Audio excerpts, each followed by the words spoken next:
women have an easier time hooking up with men and therefore tend to meet them in social circles or in person in different places before they ever feel the need to get on an app.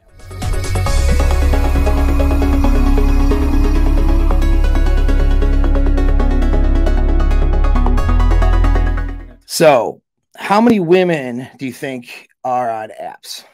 How many women do you think are on apps right now? Go ahead in the comments. Maybe throw a number out there. Let's see if anybody does that. 10%, 50%, 100%.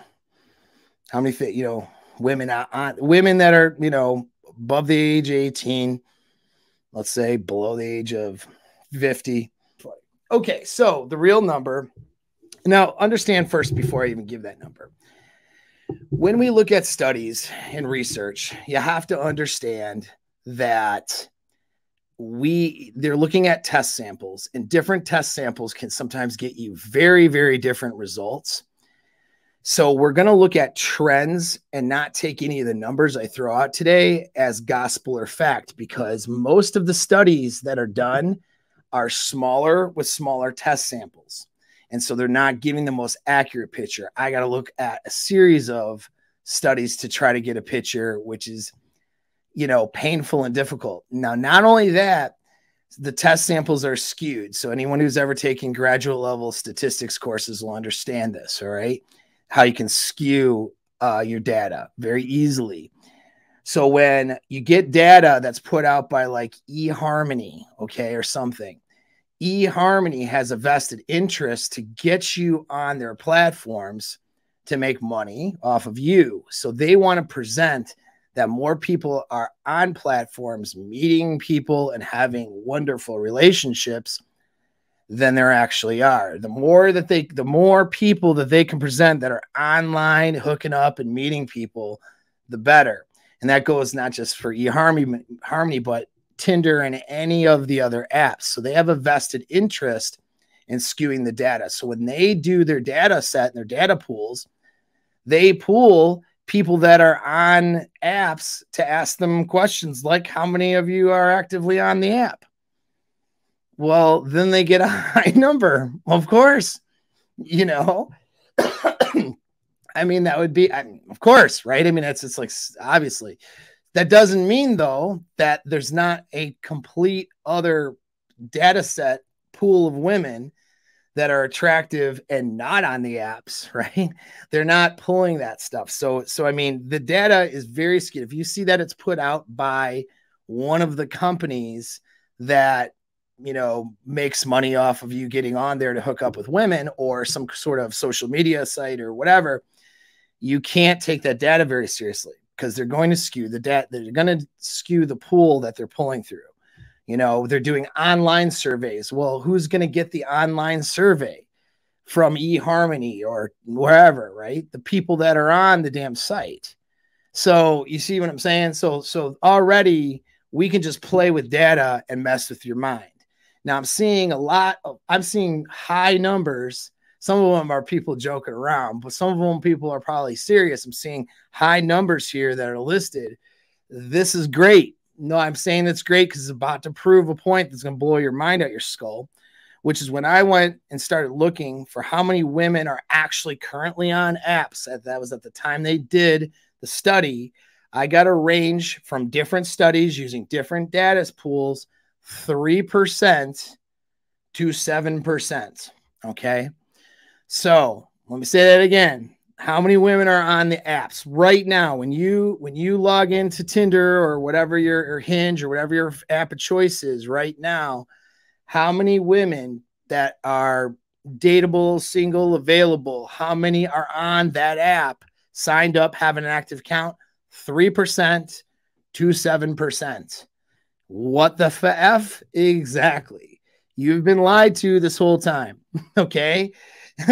They want you to think that all of the women are on Tinder banging all the chads. Okay. There's a fair portion of women doing that, but it's not all of them. Now, when they asked how many women have ever used an app before, that's a different number. How many do you think have used an app before? Do you think that would be more like the 70 or 80% out there, right? Well, it's 20%. Okay, so the numbers I'm getting is 20%. And David here, I noticed, said a good point, which is why would they need to be on them? And that's exactly the point. Women have an easier time hooking up with men, and therefore tend to meet them in social circles or in person in different places before they ever feel the need to get on an app. Now, that's not to say that there aren't pretty girls on apps.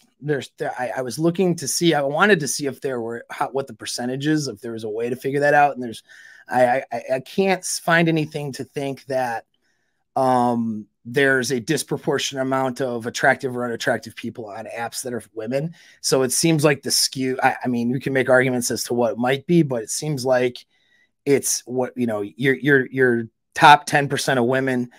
So out of all the women out there, if in your area 3% are on the app, okay, 10% of the 3% will be 10s, right? And 9s, okay? But we can maybe assume that. I don't see anything that show anything different. But there are different reasons women get on apps. We'll get into that in a second. But yeah, it's 3 to 7%. Now, there's a couple reasons why that's skewed. If we correct for age, younger girls tend to be much higher in percentage, whereas older women that are, even single and available older women, well, I say older, I mean like not college age, okay, tend to be not on there. But then there's like a resurgence of women getting on apps when they're more or less past the prime, like past the age of 40, they tend to get on there more. So there's having been on an app, okay, before in their whole life. But obviously, if they're hooking up with dudes and dating guys or whatever, and they got their roster of guys, or if they're in a relationship or whatever, well, then they're not actively on the app. You see what I mean? So then they've deleted an account, or they've let their account go dead for a certain period of time, leaving you with only, as far as available women, 3 to 7%. Now, why is it such a big range of standard deviation? Well, it's hard to correct for area. Again, they don't have really good studies for this. They have people with vested interest doing studies. So we're having to sort of pull the information and piece it together and try to look around what their interests are to get the real story, and that's really difficult. So out of all the women out there, it seems like it's skewed about even, so there's just as many, 7s, 8s, 9s, 10s. The SMV scale is not that important when you're dealing with one person, but when we're trying to have these discussions, we're going to use the scale. Okay. So a chick's a 7 out of 10, 8 out of 10, let's say 7 and up. Okay. There's, just as many, like the percentage skews are probably the same. And so the difference is, at best in the most hottest area, let's say with the youngest demographic, at best, you're getting 20% of the women there access, which means 80% are out on the streets somewhere. All right. They're going to your jobs. They're going to work. They're pumping gas at the gas station. They're going to the convenience store, the malls, the grocery stores. They're walking down the streets. They're hanging out at the parks. They're going to the bar, tavern. They're doing nightlife. Okay. And they are not on your dating apps. You'll never see them on to swipe anywhere. Okay. So 80% then that is the most extreme, but chances are it's more than that. Chances are it's over 90% because only 3 to 7%, according to a bunch of different things, are actually actively seeking something on the apps at any given time, right? So you are narrowing your access to women extremely, even though you think you're broadening your access.